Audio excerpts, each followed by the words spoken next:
नमस्कार मेरे प्यारे बच्चों, आई होप आप लोग अपने घरों पे स्वस्थ हो गए, मस्त हो गए। क्वाड्रिलेटरल का एक्सरसाइज 8.1 हम लोगों का ख़त्म हो चुका है। आज हम लोग स्टार्ट कर रहे हैं 8.2 और हम लोगों ने लिया है पहला क्वेश्चन। तो इसमें कह रहा है A B C D is a quadrilateral in which P Q R and S are the mid point of the side A B C D and D A respectively. P Q R S, okay. A C is a diagonal, AC is a diagonal। हम लोगों ने draw कर लिया है। इसमें proof करना है बच्चों, 3 पार्ट है इसका। S R is parallel to AC and S R is half of AC। P Q is equal to S R and P Q R S is parallelogram. Okay बच्चों, अप्रोच इसका बहुत simple है। हम लोग mid point theorem पढ़ चुके थे। अगर आप लोग नए जुड़े हों तो प्लीज़ मिड पॉइंट थ्योरम एक बार देख लीजिएगा। उसका डेरिवेशन मैंने सेपरेट किया था क्वाड्रिलेटरल के इंट्रोडक्शन में, पार्ट 2 में। तो अगर हम देखें मिड पॉइंट थ्योरम लगाए ट्राइंगल ए सी डी में, एस आर इसी में है, ए सी डी में, तो S and R the mid point of the side of triangle AD and DC respectively. So according to midpoint theorem, SR is parallel to AC and the length of SR is half of AC। Simple. तो उसके बाद सारे हो जाएंगे। आइए, ये था approach. हम लोग अब आगे इसको सॉल्व करते हैं। तो आर्ग्यूमेंट क्या लिखा जाएगा? in triangle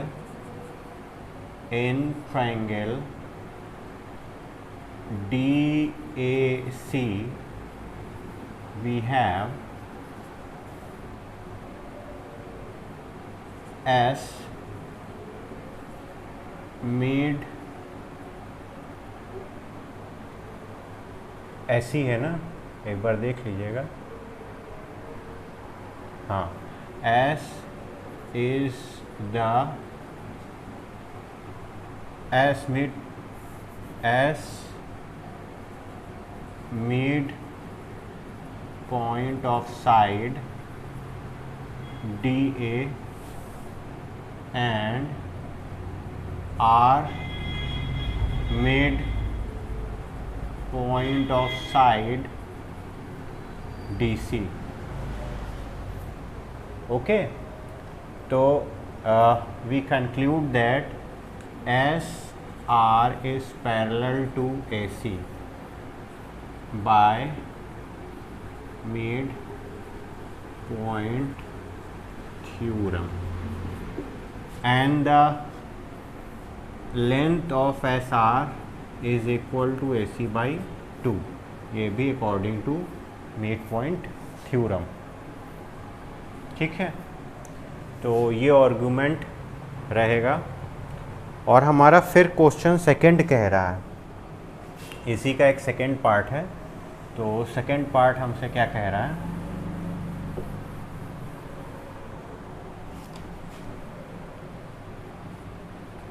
सेकंड पार्ट कह रहा है पी क्यू, पी से क्यू एस आर ये आपस में बराबर है। So simple.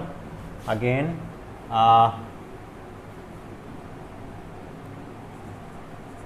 apply mid point theorem in triangle DAC। we have क्या बच्चों?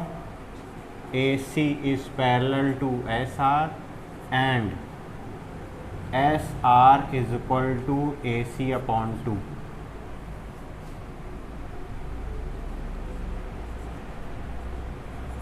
again apply in triangle AB, इसको 1 मार्क कर दीजिए बच्चों। ABC, अगर ABC में अप्लाई करेंगे तो क्या हो जाएगा? AC इज पैरेलल टू क्या हो जाएगा? PQ and Q is equal to AC upon 2, ये आपका सेकेंड हो जाएगा। P and Q is mid point of side, कौन सी थी बच्चों? AB और BC रिस्पेक्टिवली। ठीक है, तो ये मिड पॉइंट थ्योरम आएगा, उससे ये चीज़ हो जाएगा। इसमें हमको लेंथ के बारे में बात बोली थी, तो equate equation 1 and 2, equating equation 1 and 2, we have AC by 2 is equal to SR, which is equal to also equal to PQ, which implies that SR is equal to PQ। तो बच्चों ये भी प्रूव हो गया second वाला। Third वाला अब हमसे कह रहा है, इसका थर्ड पार्ट होगा।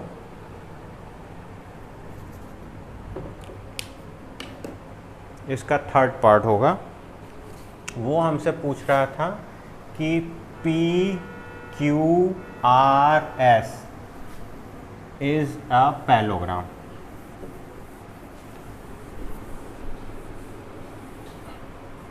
इसमें PQRS इज पैलोग्राम ये प्रूफ करना था। Since we know that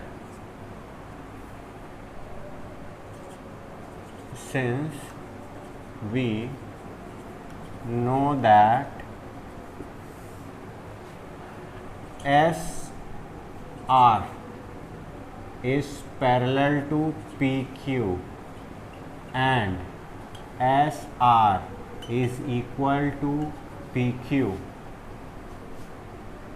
which implies क्या करेगा? SRQP is a parallelogram because parallelogram has one pair of parallel and equal side, जो कि हम लोग के पास है। तो ये आपका PQRS है, PQRS लिख लो, PQRS, ठीक है। SPQR के जगह PQRS एक ही चीज़ है, ओके। बच्चों क्वेश्चन नंबर 2 क्या कह रहा है? ABCD is a rhombus and PQRS are the mid point of the side AB, BC, CD and DA respectively. यहाँ पे आप DA respectively show that the quadrilateral PQR is rectangle. बच्चों ये थोड़ा सा जो क्वेश्चन है कॉम्प्लिकेटेड है, ध्यान लगा के इसको देखिएगा। शायद हो सकता है ये थोड़ी सी प्रॉब्लम करे, तो आप जहाँ पे प्रॉब्लम करे रिवाइंड करके एक बार देख लीजिएगा, या फिर इसको एक दो बार देखेंगे तो कॉन्सेप्ट क्लियर हो जाएगा। वैसे मैं कोशिश करूँगा कि शायद मैं आपको अच्छे से क्लियर करा दूँ। इसमें ये रोम्बस दे रखा है, यानी कि AB, BC, CD और DA इक्वल साइड है। रोम्बस में ऐसा पैलोग्राम होता है जिसमें साइड इक्वल होती हैं, ठीक है। हमको PQRS को रेक्टेंगल प्रूफ करना है। तो मेरे प्यारे बच्चों, रेक्टेंगल प्रूफ करने के लिए हमको क्या चाहिए? एंगल PQRS हमको 90 चाहिए, ओके। तो 90 के लिए हमको क्या करना पड़ेगा? अगर दो भी एंगल हमारे 90 मिल जाएंगे तो ये रेस्ट होंगे, क्योंकि हम पैरेलल इसको प्रूफ कर देंगे। इससे पहले वाले क्वेश्चन में हमने देखा था कि AC के पैरेलल SR है और PQ है। SR PQ की लेंथ बराबर थी और पैरेलल थी। इसका मतलब कि SRQP एक पैरेललोग्राम बनाएगा, ओके। अगर पैरेललोग्राम बनाएगा तो पैरेललोग्राम की साइड आपस में पैरेलल है, तो ये 290 तो ये 290, ओके। तो रेक्टेंगल प्रूफ हो जाएगा। मेरा मेन मकसद ये है P और Q को 90 प्रूफ करना, ठीक है। तो आइए देखते हैं पहले इसका सॉल्यूशन। तो इसमें we have triangle ACD in which SR is equal to AC upon 2 and SR parallel to AC. Okay, mid point theorem हो जाएगा आपका. Again in triangle ABC, again PQ is equal to AC upon 2 and PQ is parallel to AC. ये भी हो जाएगा mid point theorem. ये सब पहले वाले क्वेश्चन में हम किए हैं, सेम इसी तरह था. और फ्रॉम एबव 1 and 2, इसको अगर बच्चों 1 2 मान लो और इसको 1 मान लो तो हम कह सकते हैं SR is equal to PQ and SR parallel to PQ. ये इम्प्लाइज करेगा क्या? PQRS is parallelogram. ओके, ये यहाँ पे हमारा हो गया. अब अगेन यहाँ पे मेरे प्यारे बच्चों हम एक कॉन्सेप्ट लगाएंगे ट्रायंगल का. ये साइड हमारी बराबर है. अगर ये एंगल 4 था तो ये भी एंगल 4 होगा. ये साइड जितनी थी ये मिड पॉइंट था उतनी ये थी, रोम्बस के बराबर थे. तो जो ये साइड होगी वो ये साइड होगी. ये साइड जो थी ये साइड थी, आपस में बराबर थी. तो मेरे प्यारे बच्चों जो एंगल 1 हो गया, एंगल 2 हो गया, एंगल 3 हो गया, एंगल 4, ये आपस में बराबर होंगे. क्यों? अपोजिट साइड ट्रायंगल की अगर इक्वल होती है तो अपोजिट एंगल इक्वल होते हैं. ये चीज़ हम पढ़ चुके हैं. तो यहाँ से AP और PB बराबर था, यहाँ से S और A की दूरी बराबर थी. ठीक है, तो ये इक्वल साइड थे. अगर ट्रायंगल APS थे तो ये 4 था तो ये भी 4 होगा. अगर ये 3 था ये 2 होगा. और ये अगर आपका C से R बराबर था, C से Q, तो ये आपस में बराबर होंगे. तो सारे एंगल आपस में ये बराबर होंगे. ठीक है, ऐसा हो सकता है. ठीक, अब हम आते हैं पॉइंट P पे. अगर at point P apply linear pair axiom. अगर हम पॉइंट P पे, इस पॉइंट पे लीनियर पेयर एक्सियम लगाते हैं और ये एंगल हम मान लेते हैं x, तो हम क्या लिख सकते हैं? Angle 4 plus angle x plus angle 3 is equal to 180 लिख सकते हैं.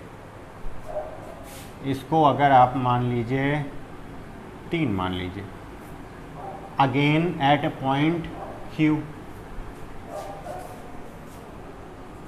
Eight point Q apply linear pair axiom. We have again क्या है? 2. इसको y मान लो बेटा. अगर इसको y मान लोगे तो क्या लिख सकते हो? Angle 2 plus y plus angle 1 is equal to 180. ये 4 मान लो. इक्वेटिंग 1 and 2 वी हैव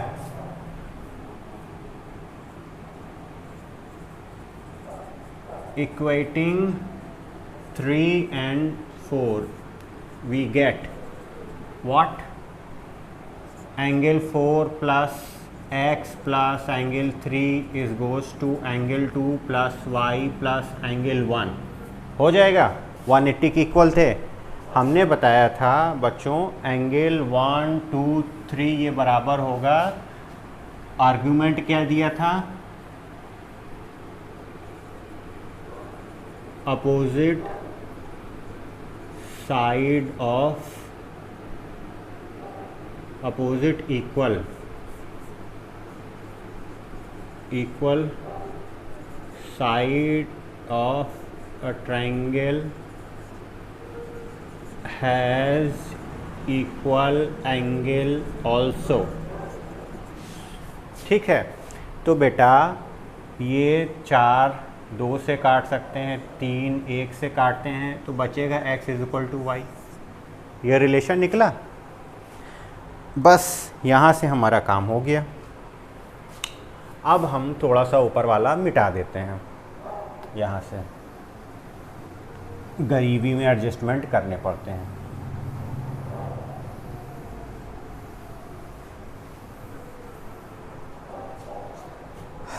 चलिए, अब हमको ये रिलेशन मिला है, इसको हम मार्क कर देते हैं या इसको ऐसे ही बोर्ड पे लिख लेते हैं। x = y एक रिलेशन मिला है। ठीक है, since we note that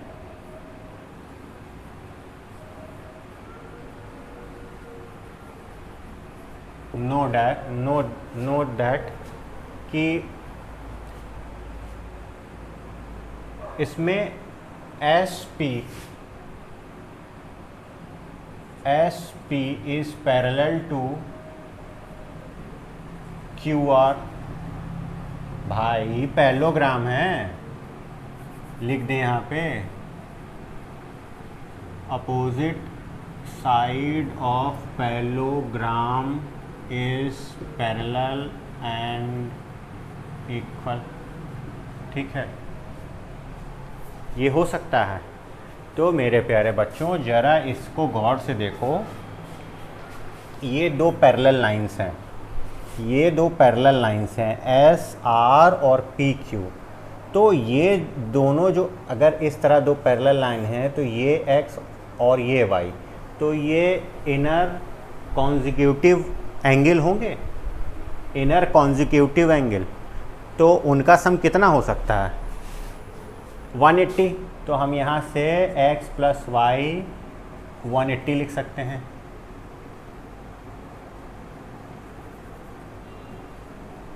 inner consecutive angle, adjacent लिख लो, पास पास है, एक के बाद एक, या एडजेसेंट एंगल, कॉन्सिक्यूटिव भी कह सकते। चलो अब ये क्या हो जाएगा, इतना होगा।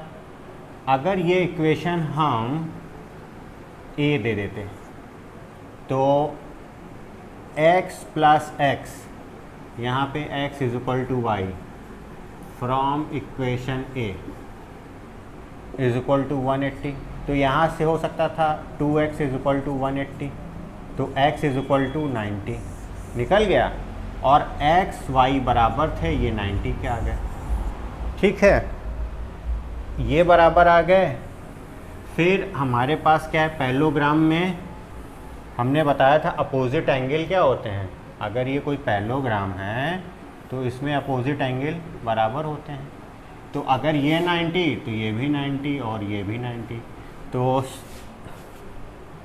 इससे ये मिल गया अपने को कि angle P = angle Q which is equal to angle PQ RS और ऑल इज़ 90, और जो इम्प्लाइज करेगा PQRS इज़ रेक्टेंगल।